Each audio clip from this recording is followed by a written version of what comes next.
आने वाले लोकसभा चुनाव 2024 की जीत के लिए भारतीय जनता पार्टी पूरी तैयारी कर रही है दोस्तों। तो वहीं कांग्रेस पार्टी के नेता राहुल गांधी जी भी लगातार इंडिया गठबंधन की नेतृत्व कर रहे हैं दोस्तों आपकी जानकारी के लिए बता दें, जहां इंडिया अलायंस की 4 बैठक हुई है और इन 4 बैठक में आए और बैठे और बात किए और चले गए। दोस्तों आपकी जानकारी के लिए बता दें, अब इन 4 मीटिंगों के दौरान अभी तक ये नहीं कंफर्म किया गया है कि कौन सी राज्य में कौन से नेता कितने सीटों पर चुनाव लड़ेंगे। दोस्तों अभी सीट शेयरिंग भी नहीं हुई है। दोस्तों बात कर ले इंडिया अलायंस की जीत के बाद कौन प्रधानमंत्री का चेहरा बनेगा। दोस्तों इसको भी लेकर अभी तक कोई खबर निकल कर नहीं आ रही है। दोस्तों 4 की 4 मीटिंग में दोस्तों ये खबर निकल कर आ रही है कि जितने भी इंडिया गठबंधन के नेता हैं एक साथ ज्वाइंट रैली करेंगे। बट दोस्तों ये नहीं कंफर्म किया गया है किन राज्यों में कौन से नेता किसके साथ ज्वाइंट रैली करेंगे। दोस्तों यह भी खबर निकल कर नहीं आ रही है। पर दोस्तों 4 बार के इंडिया गठबंधन के बैठक के बाद उत्तर प्रदेश के पूर्व मुख्यमंत्री अखिलेश यादव जी स्टेटमेंट दे रहे हैं कि आने वाले लोकसभा 2024 की चुनाव में भारतीय जनता पार्टी को जबरदस्त पटखनी देनी है। दोस्तों उनका भी स्टेटमेंट आप अपने स्क्रीन पर सुन सकते हैं। इंडिया गठबंधन की बैठक हुई है। सभी दल बहुत जल्दी टिकट बांट करके मैदान में जाने के लिए तैयार है। बहुत जल्दी सीटें डिस्ट्रीब्यूट होंगी और हम सब लोग जनता के बीच में दिखाई देंगे।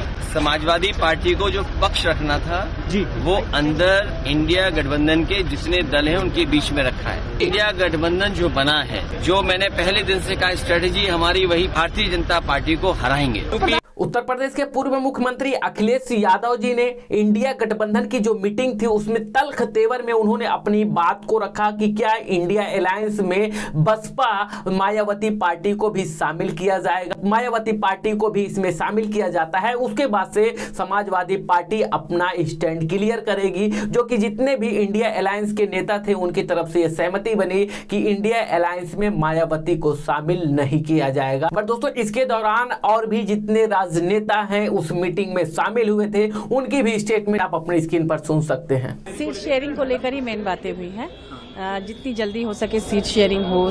कुछ लोग चाह रहे थे कि 1 जनवरी के पहले ही सीट शेयरिंग हो जाए ताकि लोग तैयारी कर सके। प्राइम मिनिस्टर कैंडिडेट वगैरह को लेकर भी चर्चाएं हुई हैं, लेकिन कोई फाइनल डिसीजन अभी नहीं हुआ है, नाम तय नहीं हुआ है। बैठ के बाद में होगा, चुनाव जीतने के बाद होगा, ऐसा सब लोगों ने कहा। चुनाव में जनता के लिए काम करना है और पार्लियामेंट में इस तरह से सांसदों को निलंबित किया गया है तो उस पर भी प्रोटेस्ट होना चाहिए। ये सब बातें भी आ रही थी। इंडिया गठबंधन की दिल्ली की बैठक में यह तो नहीं तय किया गया है कि जीत के बाद इंडिया अलायंस के प्रधानमंत्री कौन बनेंगे। सीट शेयरिंग को लेकर मीटिंग में बातें नहीं हुई दोस्तों। पर दोस्तों एक ही ऐसा मुद्दा था कि उसी मुद्दे पर जितने भी नेता थे वह सहमत थे और वह सहमति थी दोस्तों जिस तरीके से लगातार सांसदों को निलंबित किया गया है और जो प्रोटेस्ट चल रहा है दोस्तों उसको लेकर सभी राजनेता सहमत हैं कि 22 दिसंबर को पूरे भारत में जितने भी इंडिया गठबंधन के नेता हैं वह प्रोटेस्ट करेंगे दोस्तों इसको लेकर राहुल गांधी जी भी निशाने पे आए हैं दोस्तों। जिस तरीके से उपराष्ट्रपति जगदीश धनखड़ जी भी स्टेटमेंट दे रहे थे दोस्तों, वह भी स्टेटमेंट आप अपने स्क्रीन पर सुन सकते हैं जो कि वह राहुल गांधी जी को लेकर स्टेटमेंट दे रहे हैं दोस्तों। मैंने कुछ देर पहले एक टीवी चैनल पर देखा है, गिरावट की कोई हद नहीं है, गिरावट की कोई हद नहीं है। आपके एक बड़े नेता एक सांसद के असंसदीय व्यवहार को वीडियो कर रहे थे। आपसे भी बहुत बड़े नेता हैं वो। मैं तो यही कह सकता हूँ सद्बुद्धि आए, कुछ तो सीमा होती होगी। पर दोस्तों भारतीय जनता पार्टी के समर्थक और भारतीय जनता पार्टी के नेता हैं, उनका ये लगातार स्टेटमेंट है कि आने वाली लोकसभा 2024 की चुनाव भारतीय जनता पार्टी ही जीतेगी। चाहे वो भारतीय जनता पार्टी के नेता हो, चाहे वो भारतीय जनता पार्टी का सपोर्टर हो। दोस्तों बिहार में जिस तरीके से लालू प्रसाद यादव और नीतीश कुमार यादव जी पर वह टिप्पणी करते हुए भारतीय जनता पार्टी के नेता स्टेटमेंट दे रहे हैं दोस्तों, वह भी स्टेटमेंट आप अपनी स्क्रीन पर सुन सकते हैं जो नीतीश यादव और लालू यादव जी पर वह स्टेटमेंट दे रहे हैं दोस्तों। कर रहे होंगे लालू जी, कितना बार लालू जी हारे हैं उनको गिनती याद है?